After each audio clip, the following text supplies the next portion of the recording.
लेके आया था ना यार।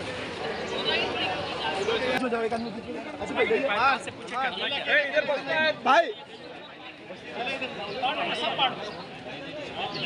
जो मांगता रहेगा देते रहे अभी रखो ना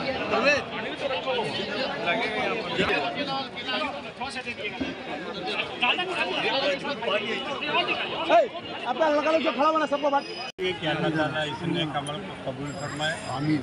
और जिन भाइयों बुजुर्गों ने फलस्तीनी भाइयों के लिए भूखे रहे दिन भर, उनकी भूख को याद करके, उनकी प्यास को याद करके अल्लाह ताला इनका रोज़ा कबूल फरमाए और पूरा का पूरा अजर फलस्तीन लोगों को। अच्छा हफ्ता हो चुका हज़रत, क्या लगता है कि इस तरह की अस्तमाई दुआ और वगैरह और भी हो मतलब होना चाहिए? दुआ तो होनी चाहिए, बराबर होती रहे।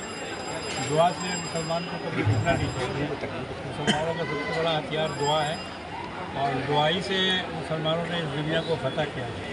इंशाअल्लाह आइंदा भी हमारी फतह होगी। सर, दिल्ली पुलिस ने मसाजिद में ऐलान करने से मना किया है, फ़लस्तीन की हिमायत में कोई भी बयान देने से मना किया है, इस बारे में आप क्या कहेंगे? ये तो उनकी ज़्यादती है। आप किसी को रोक नहीं सकते किसी के बारे में दुआ करने। हम किसी के लिए भी दुआ कर सकते हैं। जब हमारे मुसलमान भाई हैं और परेशानी में मुसीबत में, हम क्यों नहीं दुआ कर सकते?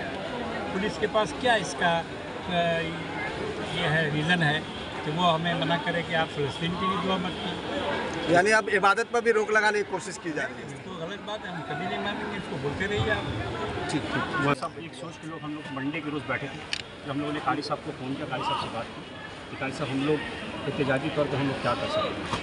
तो हम लोग NRC के वक्त भी ज़केरिया स्ट्रीट में इसी तरीके का हम लोग जुमरात के दिन नफिल रोज़ा के साथ इज्तिमाई दुआ का अहतमाम करते थे। तो हम लोग का फैसला कि यही बात चिताया।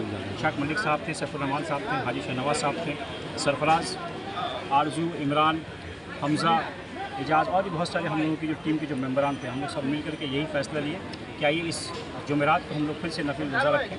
नफिल रोज़ा रखने के बाद इज्तिमाई दुआ किया जाए।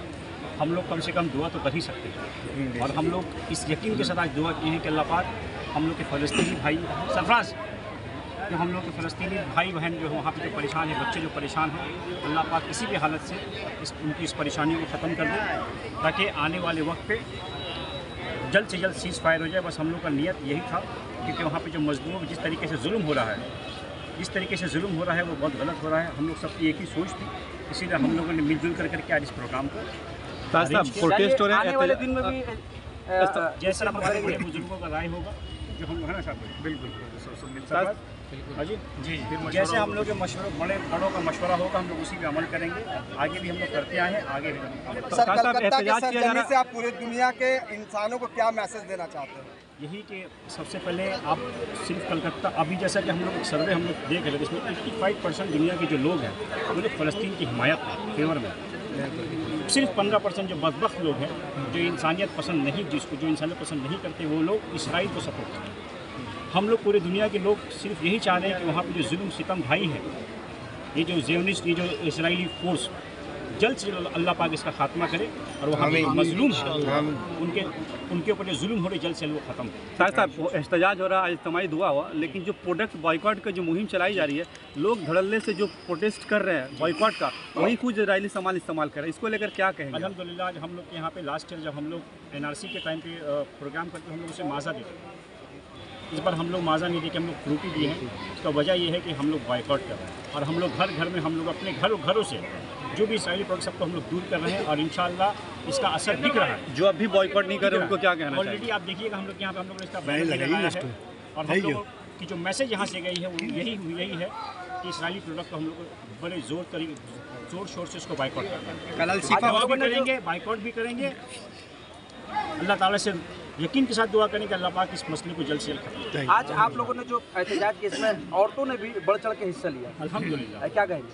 जो हम लोगों का टारगेट था कि हम लोग सोचे कि 500-700 औरतें आएंगी, बट 1000 क्रॉस औरतें आई हैं। हम लोग का पूरा एक सेक्शन औरतों से पूरा भर चुका था, फिर हम लोग आखिरी में बड़ी मस्जिद के अंदर औरतों के लिए अफ्तार का इंतज़ाम करना पड़ा।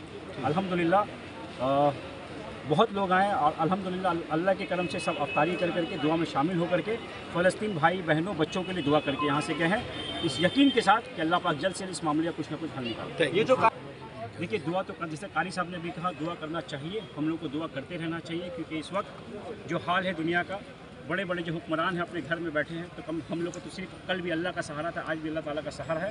हम लोग दुआ करते थे, हम लोग दुआ करते रहेंगे इस उम्मीद और यकीन के साथ कि मसले का हल ज़रूर होगा इंशाअल्लाह। सर, आज के इस प्रोग्राम के हवाले से आप अपनी बातें ये रखें। प्रोग्राम का हवाला ये है कि पिछले 2 दिन पहले हमारे ताज भाई जो नौजवान एक समझ लीजिए लीडर टाइप के, उन्होंने कहा कि इस सिलसिले में इसहाक भाई कुछ करना है। तो कारी साहब से बात होने के बाद तो हम लोगों ने सोचा कि आखिर निकाला क्या जाए, तो हम लोगों ने वॉइस ऑफ फ़लस्तीन की आवाज़ बनाई है। और इस फ़लस्तीन की आवाज़ को हम लोगों ने कलकत्ते के इस जकरिया स्ट्रीट की तारीखी सरजमीन से शुरू किया है।